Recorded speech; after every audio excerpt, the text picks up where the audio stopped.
Friend, कैसे हैं आप सब लोग? Welcome back to my video. Friend, हम लोग लिए हैं पार्ट 2। इस वक्त हम लोग मोशन पार्ट 2 में क्रिकेट खेल रहे हैं। ये देखिए हमारे हाथों में बॉल है और हमने सोचा रोजा ठंडा हो रहा है और देखिए मौसम ऊपर का कितना अच्छा हुआ है।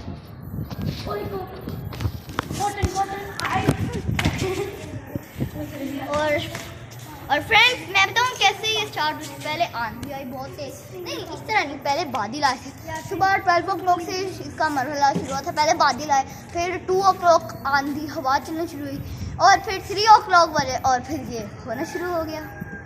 और बारिश इतनी तेज थी, गीले हो गए।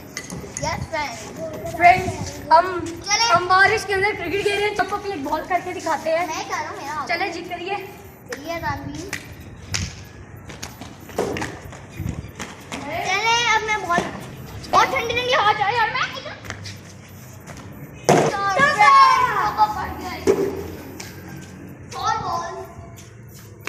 जीता फ्रेंड्स। अभी फर्स्ट ओवर और 4 रन हो चुके हैं। यस, आज की वीडियो में बस इतना ही। अगर आपको वीडियो पसंद आए तो इस वीडियो को लाइक, सब्सक्राइब और बेल आइकन दबाइए और अपने आगे से आगे इसको शेयर भी कीजिए। अल्लाह हाफिज़।